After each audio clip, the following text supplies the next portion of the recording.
আসসালামু আলাইকুম এভরিওয়ান, তোমরা সবাই কেমন আছো? আশা করি খুবই ভালো আছো। তো আমি আবারও চলে আসলাম আমার আজকের ব্লগ ভিডিও নিয়ে। ভাবলাম বাইরে ঘুরতে বের হব, তোমাদের সাথে ব্লগটা শেয়ার করি। আমার ভয়েসটা জাস্ট ইগনোর করো সবাই, আমার ঠান্ডা লেগেছে তো তাই। তো এখানে আমি রেডি হয়ে গিয়েছিলাম। আমার হাজব্যান্ড নামাজ পড়ে নিচ্ছিল, সে নামাজ শেষ করছিল, সেদিন তার অফ ডে ছিল। আর এখানে আমার ভাই বাইরে রেডি হয়ে বসেছিল, তো আমাকে বলছিল আগে বলবেন না আপনি ব্লগ করছেন, তাহলে তো আমি ফেসের মাস্কটা খুলে ফেলতাম। তো এই তো আমি আমার বিড়ালটাকে একটু ভিডিও করছিলাম। আমরা বের হচ্ছি, ওর মনটা খুবই খারাপ ছিল, ওইখানে একা একা বসেছিল। এই তো আমরা ফাইনালি বের হয়ে যাই। বের হওয়ার পর আমার ভাই আমাদেরকে নিয়ে একটু ভিডিও করছিল। তো ভিডিও করা শেষ করে ও মোবাইলটা আমার হাতে দিয়ে ও আর আমার হাজব্যান্ড সামনের দিকে হাঁটা ধরে। আমি পেছনে আছি নাকি নেই ওরা কোনো ফলোই করে না। তো আমি এখানে একটু ভিডিও করছিলাম নিজে নিজে। আর সেদিনের আবহাওয়াটা এত ভালো ছিল, অনেক শীত আর বাতাস ছিল। এমনিতে কাতারে অনেক শীত পড়ছে, তার উপরে আবার অনেক বাতাস ছিল। রাস্তার মধ্যে হাঁটাই যাচ্ছিল না, এতটা পরিমাণে বাতাস ছিল বাইরে। তাই তো আমার বাসার সামনে মেট্রো, হাঁটতে হাঁটতে আমরা মেট্রোর সামনে চলে আসি, মেট্রোর ভেতরে ঢুকে যাই। তো আমার ভাই কাতারে এসেছে নতুন, ও এসেছে মাত্র 20-25 দিন হলো।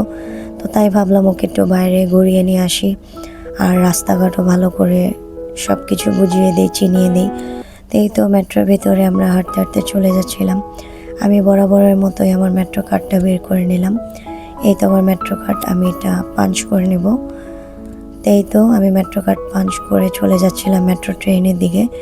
আমি আর আমার হাজব্যান্ড, আমার ভাই তাড়াহুড়ো করে মেট্রোতে যাচ্ছিলাম। তাই তো মেট্রো ট্রেনে আমরা বসে পড়ি। মেট্রো ট্রেনে বসার পর আমি একটু ভিডিও ক্লিপ নিয়ে নিচ্ছিলাম। ভিডিও করে খুব একটা ভালো লাগছিল, বাইরের ওয়েদার দেখে তো মনটা আরও বেশি ভালো হয়ে গিয়েছিল। তাই তো আমরা মেট্রো থেকে নেমে সোজা ওপরে চলে আসি। আমি ভেতরের সাইডটা একটু ভিডিও করছিলাম, আমার ভাইকে বুঝিয়ে বলছিলাম কিভাবে কোথায় যেতে হবে, কারণ যারা নিউ কাতারে আসছে বা এসেছে তাদের জন্য তো আসলে মেট্রোটা একটু চিনতে টাইম লাগবে। আমার 2 বছর চলে, তারপরও আমি নিজে এখনও পর্যন্ত ভালো করে চিনি না। তো এখানে আমার ভাই আমাকে একটু ভিডিও করে দিচ্ছিল। ভিডিও করার পর আমরা আবার মেট্রো ট্রেনের দিকে চলে যাচ্ছিলাম। তো আমি আর আমার হাজব্যান্ড ডিসাইড করি আমার ছোট ভাইকে নিয়ে আমরা ওল্ড দোহা পোর্টে যাব, যেটাকে মিনা ডিস্ট্রিক্ট বলা হয়। তো আমি, আমার হাজব্যান্ড, আমার ভাই মিলে সবাই মিলে চলে যাচ্ছিলাম সেদিকেই, রওনা দিয়ে দিই।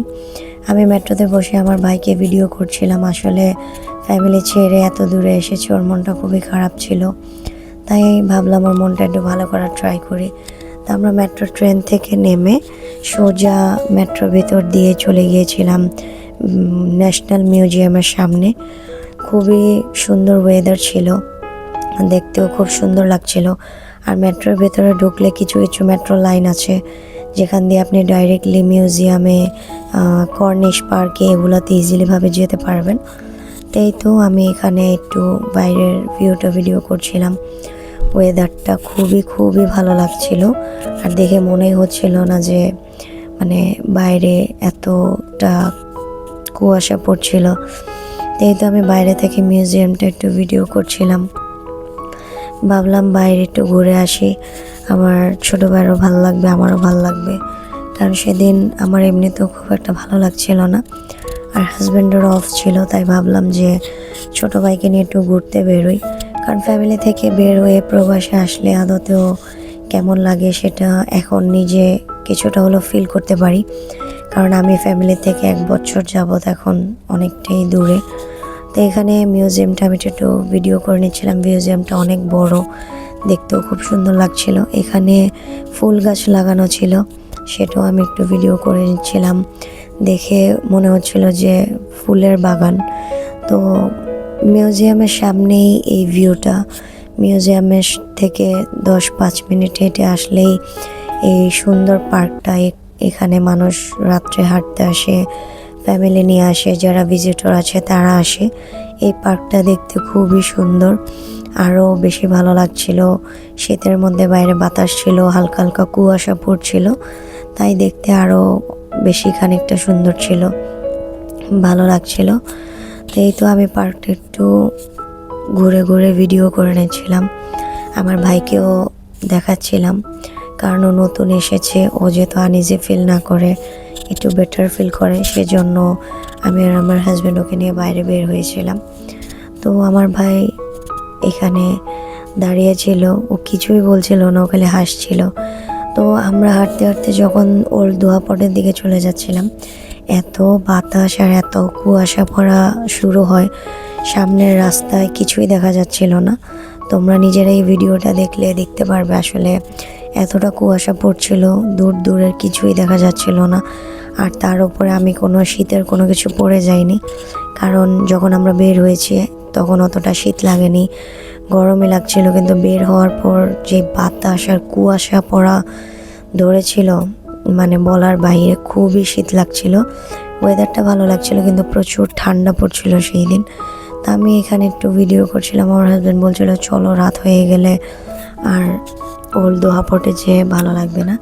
তাই তো আমি আর আমার হাজব্যান্ড, আমার ভাই হাঁটতে হাঁটতে চলে আসলাম। এখানে এই গাড়িগুলোতে তোমরা ফ্রিলিভাবে চড়তে পারবে, এখানে ওনারা কোনো টাকা নেয় না। তো আমরা এই গাড়ি করে মিনা ডিস্ট্রিক্টের দিকে চলে যাব। তাই তো মিনা ডিস্ট্রিক্টের উদ্দেশ্যে আমরা গাড়িতে উঠে পড়ি, গাড়ি আমাদেরকে নিয়ে মিনা ডিস্ট্রিক্টের এখানে নামিয়ে দিয়ে আসবে। আমার ভাই খুব এনজয় করছিল, ওরও খুব ভালো লাগছিল। আর আমি বারবারই জিজ্ঞেস করছিলাম যে কেমন লাগছে, বলছিল খুব ভালো লাগছে আপু। তাই তো গাড়ি দিয়ে আমরা যাচ্ছিলাম।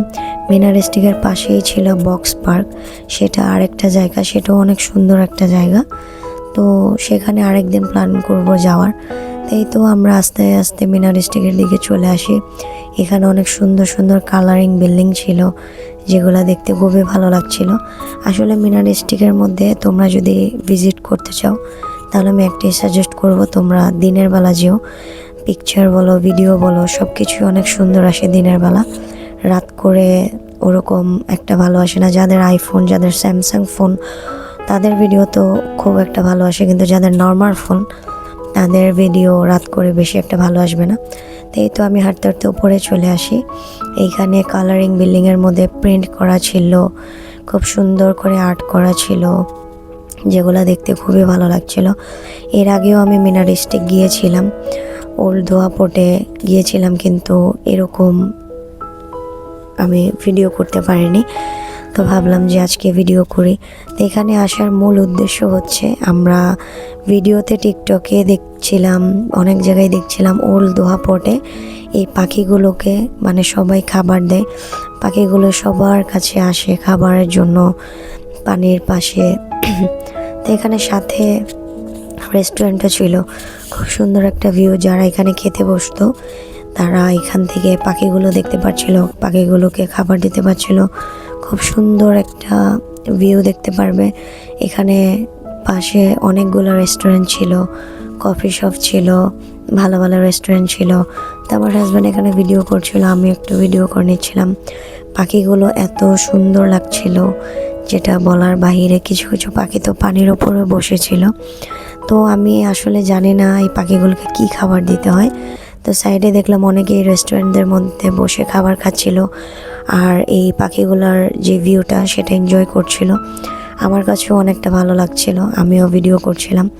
কিন্তু যে কুয়াশা পড়ছিল আর যে বাতাসের জন্য দাঁড়াতেই পারছিলাম না। তো আমি জানতাম না আসলে পাখিগুলো কি খায়।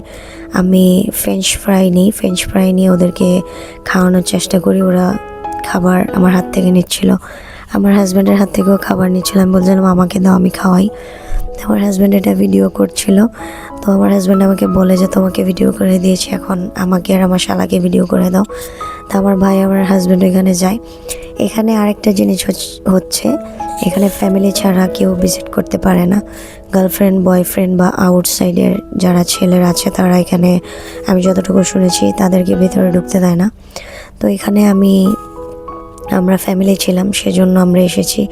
তো যে টাইমে আমরা এসেছিলাম কুয়াশার কারণে সেরকম একটা ভিডিওতে ভালো আসছিল না। আর দিনের বেলা এসেছিলাম, তারপরে অনেকটা কুয়াশা পড়ার কারণে ভিডিও ক্লিয়ার আসেনি। আমার ভাই ঠান্ডায় একদম বরফ হয়ে যাচ্ছিল, আমিও ঠান্ডায় বরফ হয়ে যাচ্ছিলাম। তো আমি আমার হাজব্যান্ডকে বললাম এদিকে আসো একটু ভিডিও করি।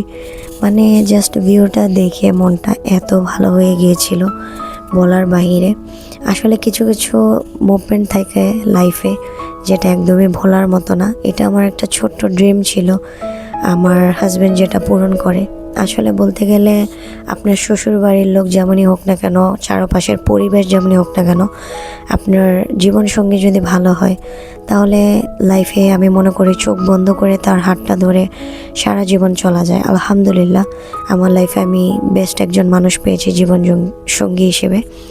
তো এই তো আমি ভিডিও শেষ করে অনেক রাত হয়ে যাচ্ছিল। তো আমার হাজব্যান্ড আমাকে বলছিল যে চলো, তোমার ঠান্ডা লেগে যাবে, কারণ এমনিতে আমার অ্যাজমার সমস্যা। তো আমরা বাসার দিকে চলে যাব ভাবছিলাম।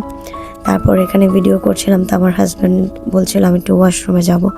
তো সে এখানে ওয়াশরুমে চলে যায়। আমার ভাই আমাকে ভিডিও করে দিচ্ছিল, পিছন থেকে ফান করছিল যে আপু দেখো অনেক বাতাস। ভিডিওটা দেখলে তোমরা ফলো করতে পারবে, অনেক বাতাস ছিল সেই দিন, দাঁড়ানো যাচ্ছিল না।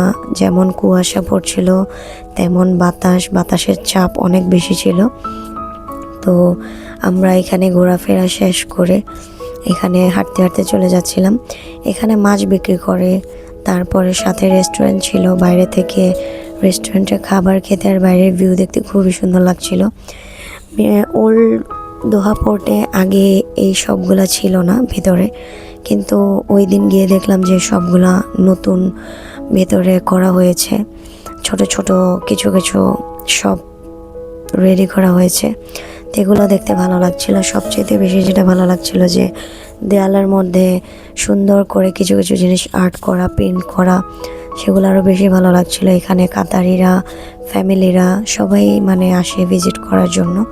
তো ভাইকে নিয়ে, হাজব্যান্ডকে নিয়ে আমরাও গিয়েছিলাম। এখানে পুরনো গাড়ি, কাতারের কিছু পুরনো গাড়ি ঐতিহ্য তারা এখানে ধরে রাখে। ভেতরে রেস্টুরেন্টও ছিল, আরও মানে শপিং করার জন্য হয়েছিল।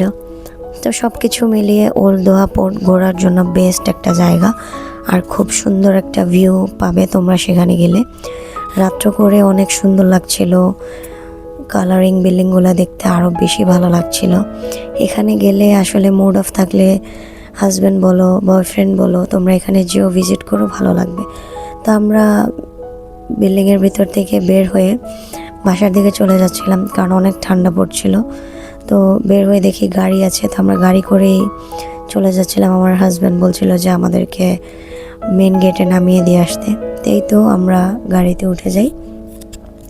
গাড়িতে ওঠার পর আমরা এখান থেকে সোজা মেট্রোর দিকে চলে যাব, যেখান দিয়ে আমরা এসেছিলাম। তো এখানে অনেক সুন্দর ভিউ দেখা যেত, কিন্তু শীতের কারণে আর বেশি কুয়াশা পড়ার কারণে আমি আর সেখানে যাইনি। তো এখানে লেখা ছিল বাইরে ওল্ড দোহা পোর্ট, জায়গাটা খুবই সুন্দর। তো এখান থেকে ভেবেছিলাম আমরা বাসার দিকে চলে যাব, কিন্তু এখান থেকে আমার হাজব্যান্ড বলল তার বড় ভাইয়ার সাথে দেখা করবে, আমার ভাসুরের সাথে দেখা করতে যাবে। তো আমি আমার হাজব্যান্ডকে বললাম যে চলো তাহলে ভাইয়ার সাথে দেখা করে একবারই বাসায় যাই। তো এখানে অনেক ফ্ল্যাগ লাগানো ছিল, নানান দেশের ফ্ল্যাগ ছিল এখানে, দেখতে খুবই সুন্দর লাগছিল। বাংলাদেশ, আমেরিকা, ইংল্যান্ড, সিঙ্গাপুর সব কিছুর ফ্ল্যাগ এখানে লাগানো ছিল। তো এখানে আমরা হাঁটতে হাঁটতে রাস্তার এই পারে চলে আসি।